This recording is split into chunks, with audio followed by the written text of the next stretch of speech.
GINA 2024, l'histoire est ancienne. On montre déjà plusieurs décennies de cela que les recommandations GINA répondent pratiquement annuellement. C'est une bonne chose pour nous, puisque ça nous facilite un petit peu la prise en charge de cette maladie qui nous pose toujours certains problèmes, même si ces problèmes sont beaucoup moins importants qu'il y a 20 ans.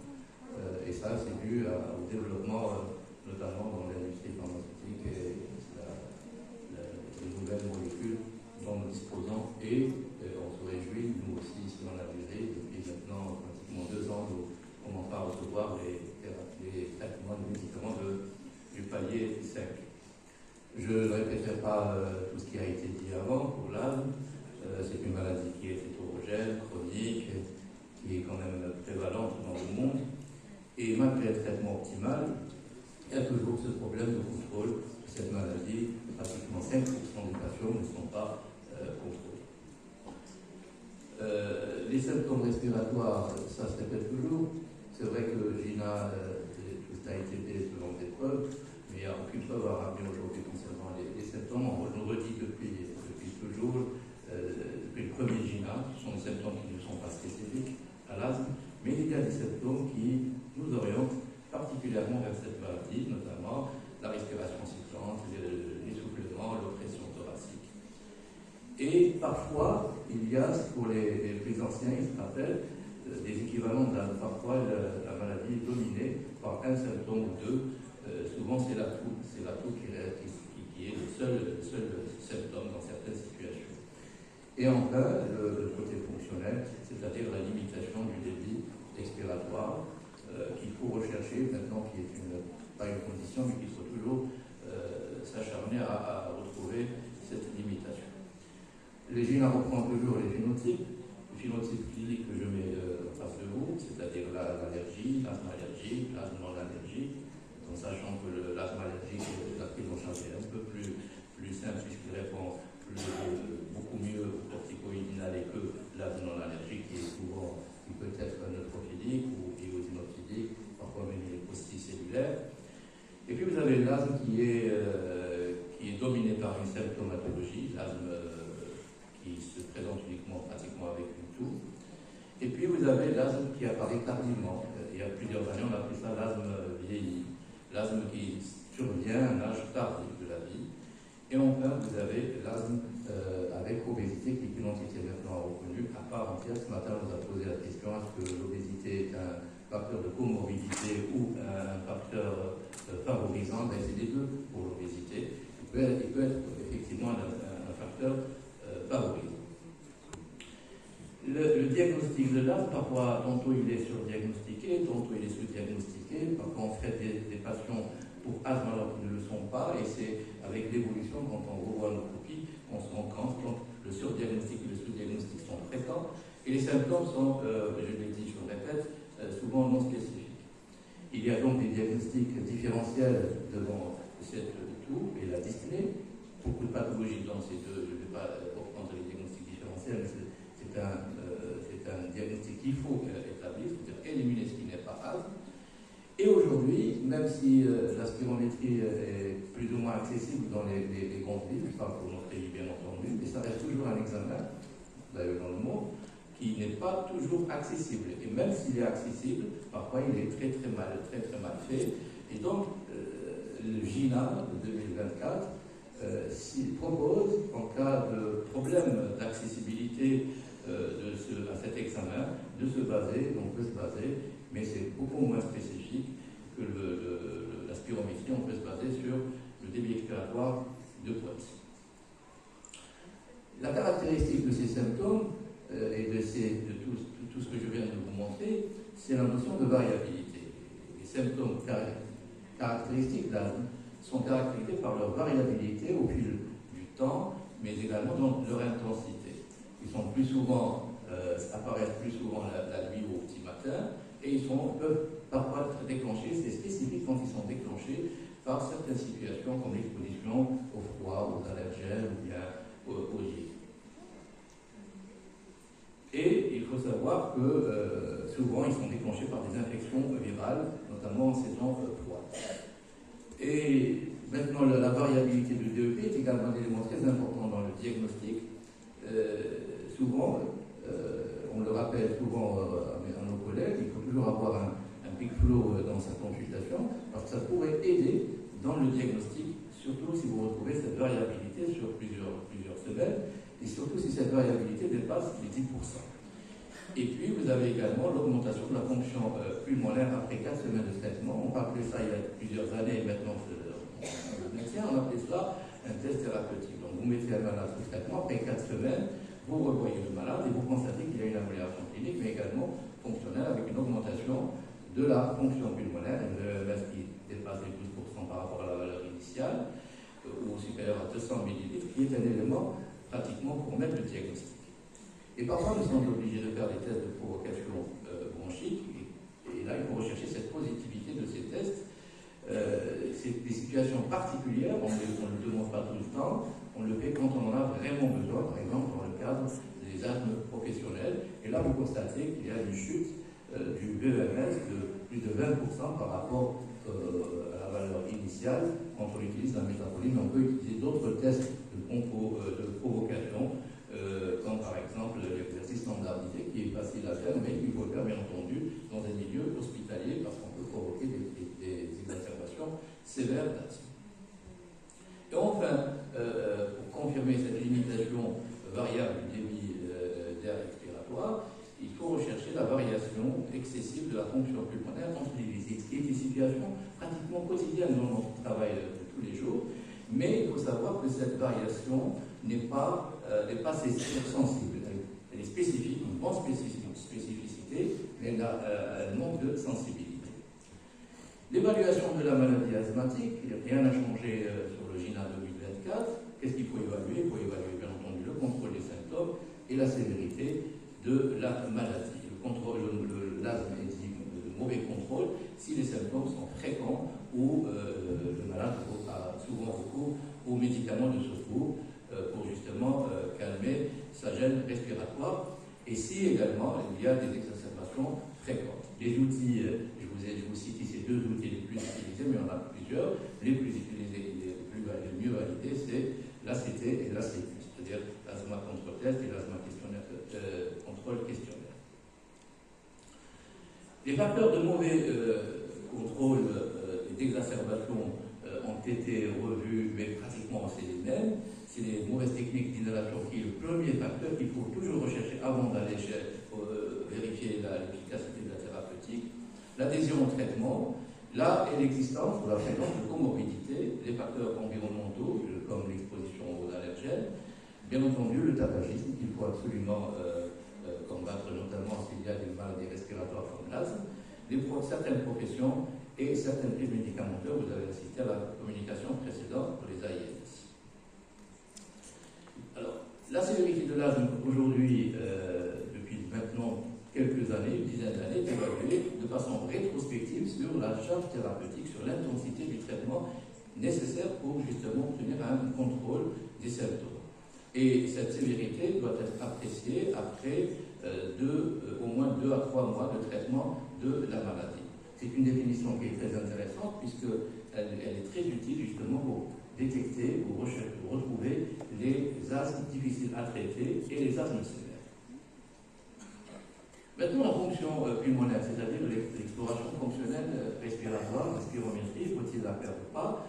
Depuis maintenant quelques années, et c'est confirmé dans le GINA 2024, il faut la faire au moins au moment du diagnostic, sinon au début du traitement. Et puis par la suite, la refaire 3 à 6 mois après le début du traitement pour justement voir l'évolution de la fonction respiratoire sous traitement qui doit contenir des corticoïdes inhalés, et ensuite voir si c'est possible de la faire périodiquement. Mais je vous ai parlé de la problématique de la spirométrie qui n'est pas tout le temps disponible. Pour cela, il faut évaluer cela régulièrement par un débit expiratoire de pointe. Il faut savoir également qu'un faible volume expiratoire maximal à la première seconde est un puissant prédicteur, indépendamment du risque d'exacerbation. Donc si vous avez quelqu'un qui a un VES qui est assez bas, c'est un candidat à faire des exacerbations.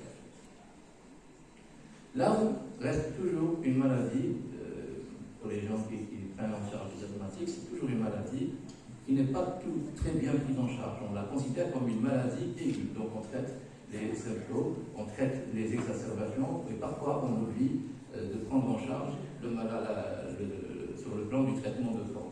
Pour ça, ça constitue un fardeau pour les patients, leur famille. Ça augmente le risque de mortalité si on s'occupe beaucoup plus ou uniquement des exacerbations.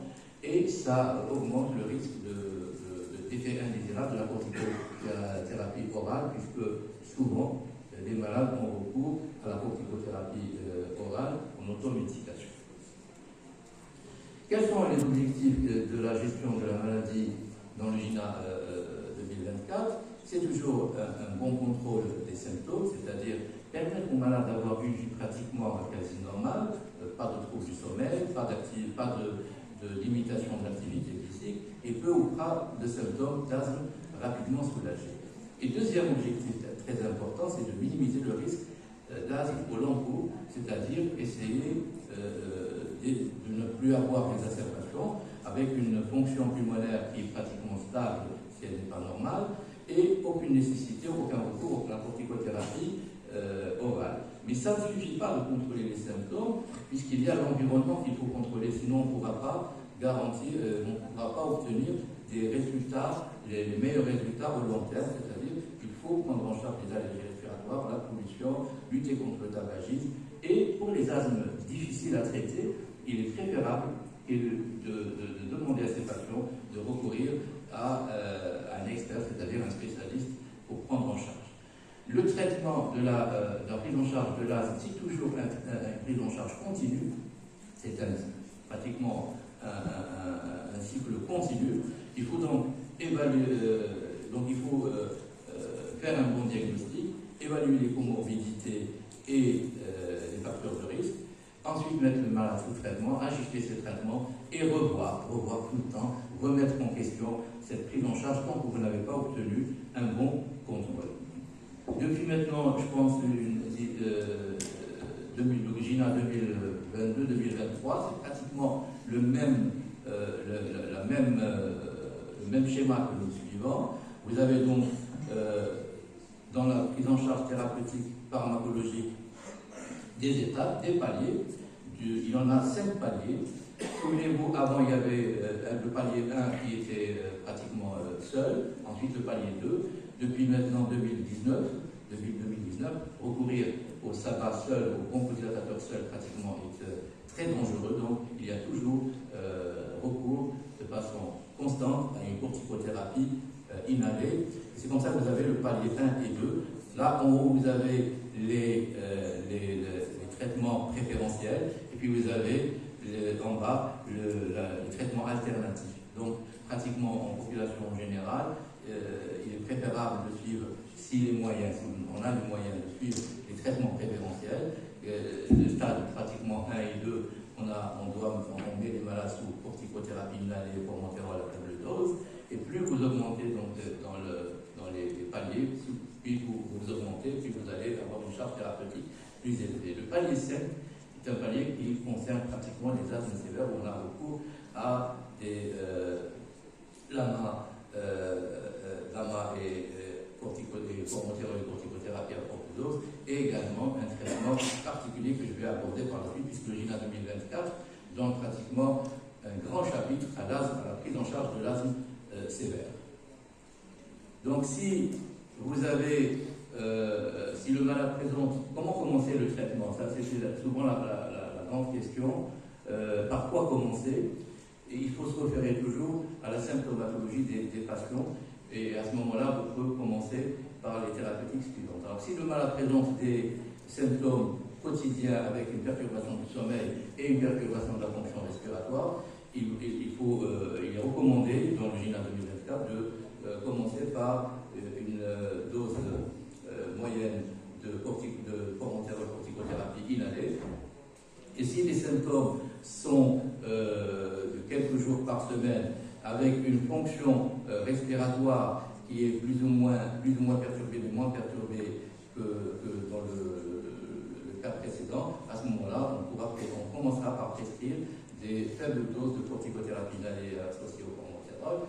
Et si les symptômes sont pratiquement presque occasionnels, avec une fonction respiratoire qui est conservée, on pourra recourir de façon occasionnelle à la demande à une corticothérapie inhalée de formoterol en faible dose. Vous remarquez ici qu'il n'y a en aucun cas une prescription de bronchodilatateurs de courte durée seul.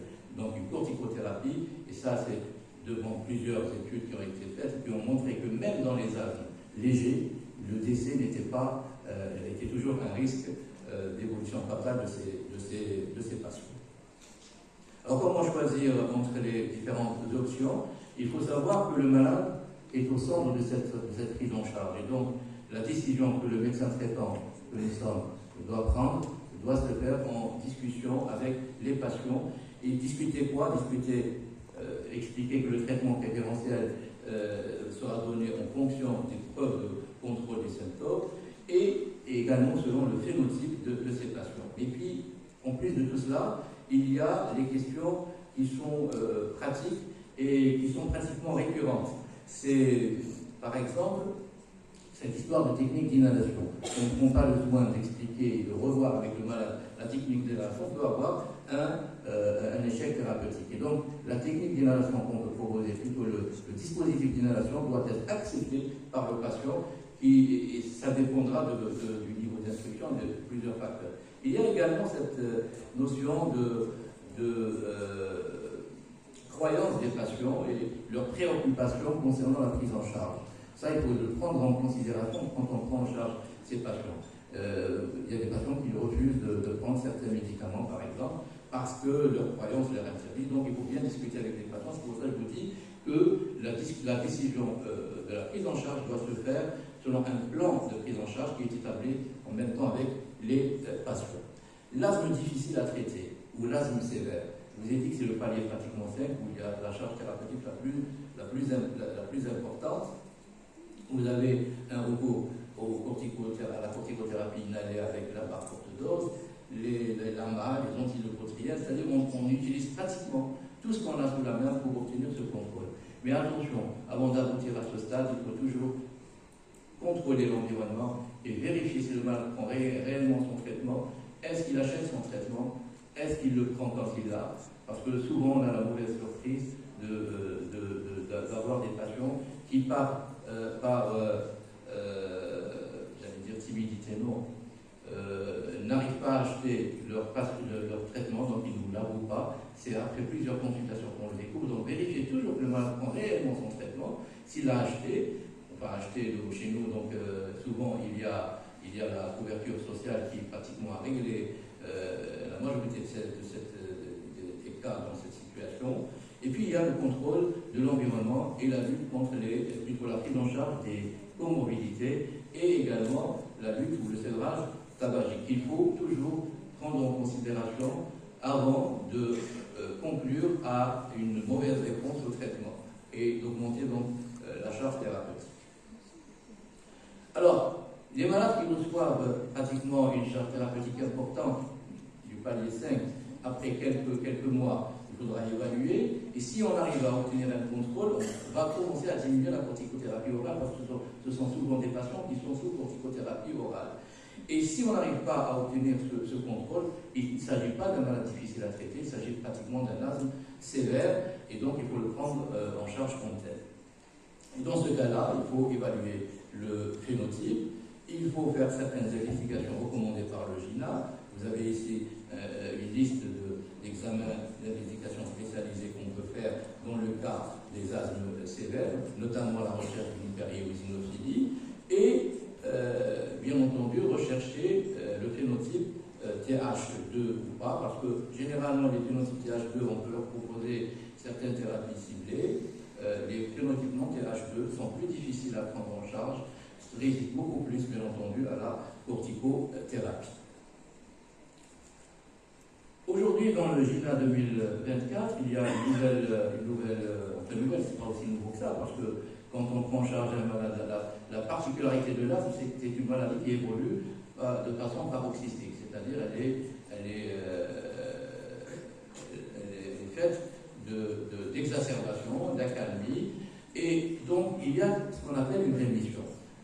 GINA 2024 s'intéresse un peu plus aujourd'hui, et d'ailleurs, c'est une donnée qui est de plus en plus d'actualité, cette histoire de rémission de l'asthme, et non pas de guérison.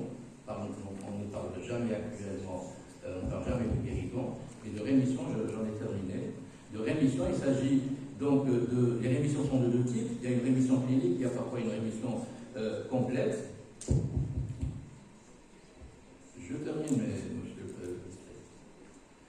Et la rémission clinique ou complète sans traitement il faut savoir qu'elle a été observée même chez des patients adultes, mais souvent ça se voit chez des patients qui ont un asthme qui a évolué depuis le jeune âge.